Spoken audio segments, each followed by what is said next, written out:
What's up, everybody? Bren here, and I just wanted to bring you a couple clips of our latest show. Go ahead, check that out. We'll leave links to our YouTube so you can view the full episode. All right, everybody. Kotaku. Now, as we have all seen, if you've been paying attention on social media, Kotaku has been moving. It's said that this is news. It's moving in a different direction. They're trying to move from being political activists to a gaming journalism company like they, Or I started guess, out as. originally were supposed to be or Yeah. started out as. Allow me to trigger myself one more time with Kotaku. No. they were sent a PS5 before even release, and their reviewer couldn't figure out how to do his fucking job and write a review on the console because he was a political I was going to say, activist. listen, the political landscape and climate of the world then, like we had so much else going on. How could you just play video games at a time like that? Easy. That's what gamers do. That's how we cope with real life I was going to say, by playing video games. we logged a lot of hours. Oh my god. But Kotaku's editor in chief exited the company because she did not like this new direction that they are heading. Bye, Felicia. As they announce on, as they like to tag on Twitter, this ain't an airport. You don't need to Now it's your leaving, your announce your departure. yeah. You don't need to. Yeah, you don't need to announce your departure. I like it. So this article I shared to Rob from GameIndustry.biz. Yep, Jen Glennon resigns after 5 months Yeah. while the publication deprioritizes news. And I love that I love that he used that for his title. And it's Jeffrey. I'm not even gonna try that last name. He's a staff writer for GameIndustry.biz. Let's think about it for a second. Ruseu. While the publication deprioritizes news, Kotaku was meant for gaming, not political activism. I'm Well, sorry that you don't like that they wanted video game guides published I was going to say, instead.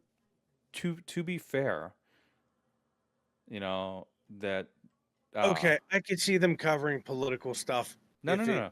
But they're saying, mixed with gaming news. their letter of resignation mandated that the game's publication focused on game guides and deprioritizing news. No, it just deprioritized the news that you wanted to report on. Yes. Because Tears of the Kingdom is a worthy thing to write about for a game, a gaming site. I mean, I'm not saying that you're going to go on the New York Times and write about, Snake Eater Delta being an Xbox only exclusive when it wasn't. But Like I listen, to be fair, Rob, I know okay? it was. It was. I agree. The Xbox showcase, they only showed the Xbox logo for availability. Yeah, I know. That set me off. But That's what triggered me. but she's coming out and she wants to talk about the political landscape and not about actual gaming news. So it's deprioritizing the news that she wanted to report on. Go work on WAPO. Yeah. Go work for the Guardian if that's what you want. Go pick your source of news that you want to report on and do it. Yeah. Listen, I get it. None of them were really hiring at the time, and you had bills you needed to pay. But unfortunately, the job that you took, you needed to play the game that they wanted. That's just how the world works, sweet cheeks. So, but to and I thought this was funny. I pulled this up, Rob, and I even shared the link to show it. Geo Media. I don't know if it's still active. but this is their this is registering for their editor in chief Holy, position. I should apply with Indeed. Do it. Do it. Oh my god, if you get a job at Kotaku, dude, it'll be hilarious. For the editor in chief. And we will have all the insider info. I'm moving to New York. Oh god, good luck with that. Although you will be there for New York Comic Con. So, 7 years of editorial experience in digital media, including 5 years of experience as an editor in the gaming space. I have that right here, right now. This is my credentials. We're doing it. Yeah. A, Dude, do it. a demonstrable passion for gaming. Again, my work speaks for itself. Experience leading a large editorial team. I'd say your editorial team is large. Large is relative. Okay, it depends on who's who's yes. large. Please define large. A strong interpersonal and collaborative problem solving skills. We solve problems on this show every time we go live. Yes. Yes, we are solving audio and video issues every time we boot up the computers. Every time. A skilled editor and writer. I mean, I've actually I was going to say you have done writing. I have published articles. Well organized and with experience managing content calendars. We have a content calendar. I got proof of this stuff. Yeah, we talk about this stuff all the time. An ability to juggle a vibrant daily newsroom, many needs with ambitious long-term projects. Bro, I'm working. I mean, listen, this channel is the longest term project of a long-term project. And somehow we still remain ambitious. Hey, I think my work speaks for itself. Come on, let's go. Dude, you better when this show's done, you better hit that apply with Indeed. Come on. This position has a range of 125 of up to 180,000 annually.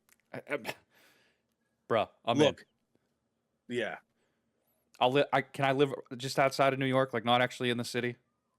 And listen, if you want to increase your chances, make sure you put in your resume that you prefer they them. Wait, well, I thought they got away from that. I thought they moved that. Listen, if you want to have the best possible.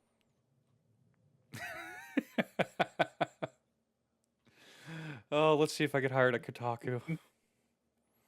Do it. I'm going to. Oh my god, dude, do it. Okay, good. But to also show Rob, I have shared a link to their front page, Kotaku.com, and I was like, there's no way they're actually doing this. They did it. Their whole front page, commentary on games, commentary on TV and movies, articles about retro gaming, with a couple ads sprinkled in here and there. And you scroll down, dude, and it's Nintendo news, and you got industry news, future gaming games, deals, future games, PlayStation news. I was like, oh my god, they're actually doing it. Or at least they're just showing it on the front page. And well, they watched Miami Vice, the remake, and I love it. You know, with Jamie Foxx and Colin Farrell, dude, that had non-points version of In the Air Tonight.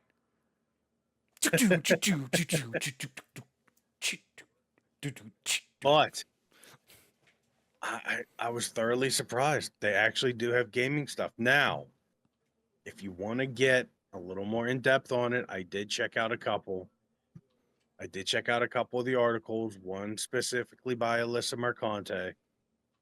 And it was her Shadow of the Erdtree article.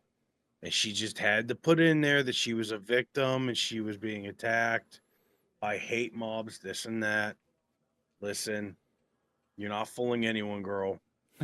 We all saw the giant bomb video where you called people out and told them to come fight you. Physically. Yeah. bitch. And then you turned everybody down and you started blocking everybody when they called you out on it. A couple Digitally, of the people, bitch. a couple of people, they were actually getting set up to have a ring and everything. I think it was what's his name, the guy that owns Drama Alert. Oh, why am I drawing a blank on his name? Yeah, for some reason I'm drawing a blank on it too, which means obviously I don't really care. I mean, it's Alyssa Mon. We don't speak her last name. But he was going to put up the money to stage the whole thing, Who and she owns refused. Kotaku? Geo Media. Well, it Geo. was originally Gizmodo, and then they merged or were bought by another company, and their name was changed to Geo Media. So, but I wanted to show that. I wanted to make sure I showed that because their page is full. You know what? It's what I would hope one day our website would look like. Well, I'm just looking at Full this, of games and guides and everything. and I'm looking at they have a little bar up top. Okay. Um, that has Jalopnik, which is a automotive website that I've looked at a couple of times. Kotaku, Quartz, which appears to be like the market news, What do you mean market? like stocks and the money market. Oh, okay. Um, business journalism, and then the Root, which is black news and black views with a whole lot of attitude. Oh my. That's literally their tagline. So you're not appropriating their culture? No, that's literally the You're tagline. okay. Well, Yeah, I can't see it. you can't see it, but I have it up on screen.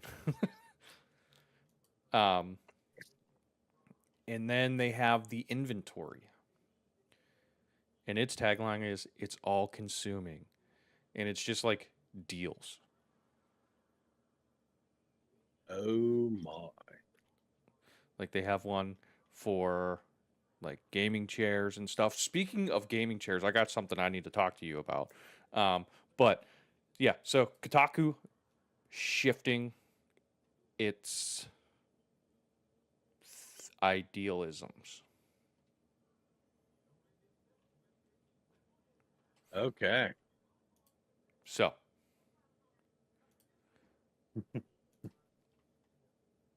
um while we're still on the Kotaku, do we want to talk about the Australian branch? Of course, this is the article we're going to talk about to wrap up the whole Kotaku story that we have going on here. Now, I know I pulled this from that Park Place. A lot of, depending on who you talk to, people have problems. Look, one side has a problem with that Park Place. The other side has a problem with other websites like IGN and Kotaku. So, whatever. I try to pull stories from both sides to keep things a little Right. regulated. Now, Kotaku's senior editor, Alyssa, lashes out after Kotaku Australia shutdown.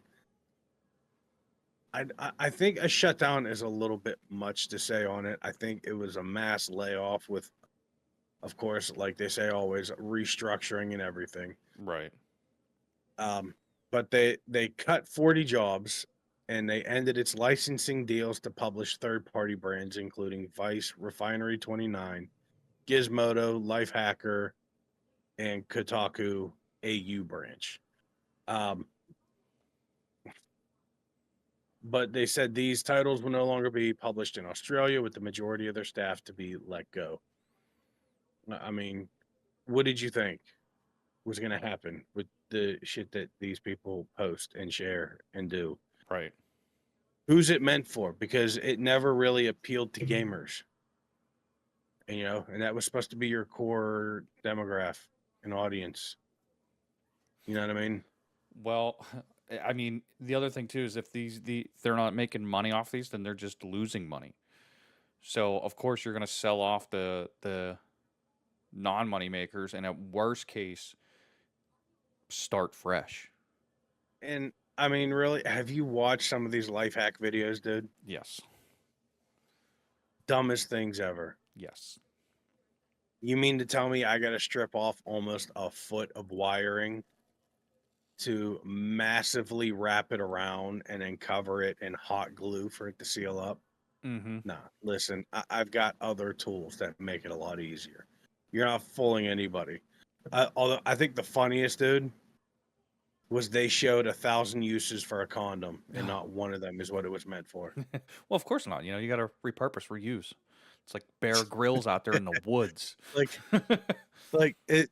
One of the uses was shoe covers. Oh yeah. What are you just buying random Magnum XLs to use as shoe covers?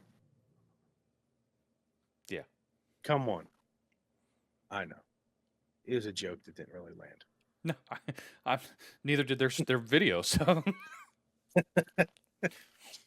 So, but of course, there's this will have an impact on roles. A change creates, so there will be in contact immediately with those people. Look for opportunities for redeployment. Just the usual usual wordage that they use for like transitioning and company restructures. No, they hacked everybody. right.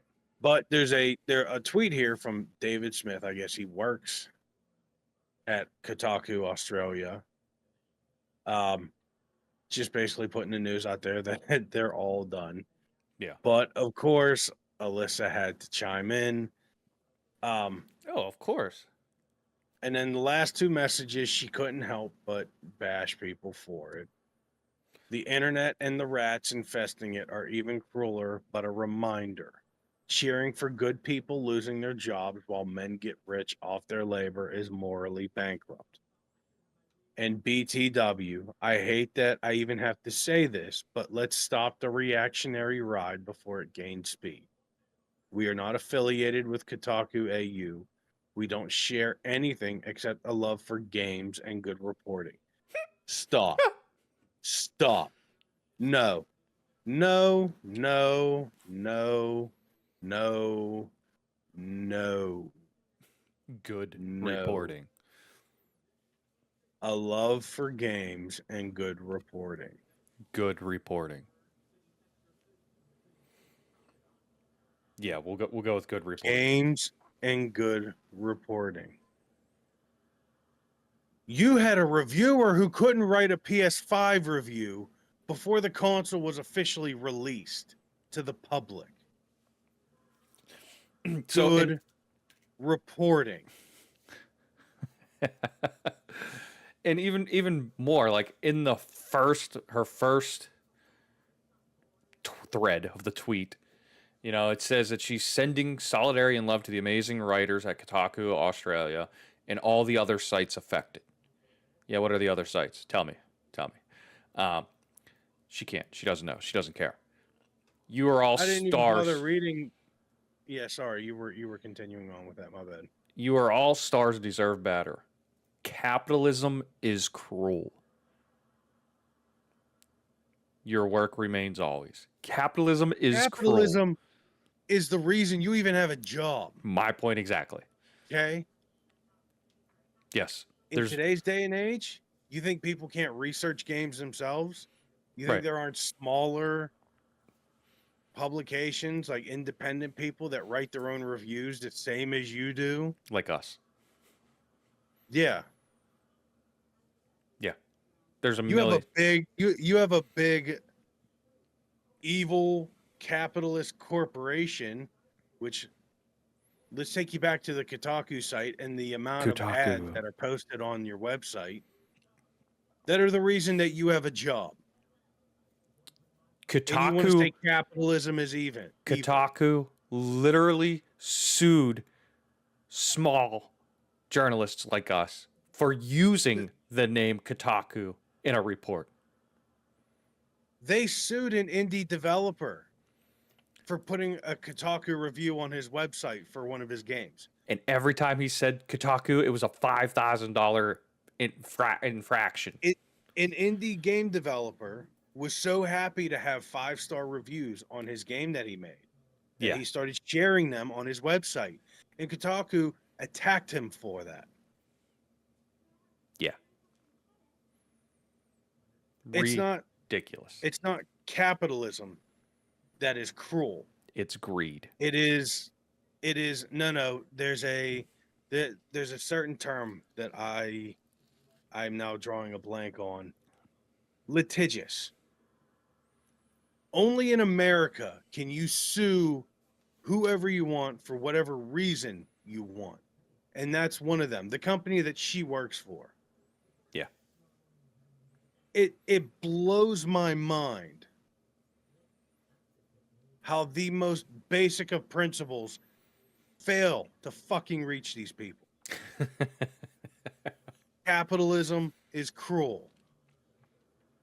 As I said before, capitalism is the only reason you have a job at Kotaku. Yeah. Because as she's admitted, I don't know if she used the exact words to say, but of course she probably changed them. She's a failed cam girl. Yeah. The one profession that has allowed mid girls, and I say mid because not horrible, but not the best either, to live among the 1%ers in the world. Is gassed up mids. We call that a 10 for 10. Looks like a 10 when you're 10 beers in. Gassed up mids buying houses with butthole pics or feet pics. I'm done with this useless broad.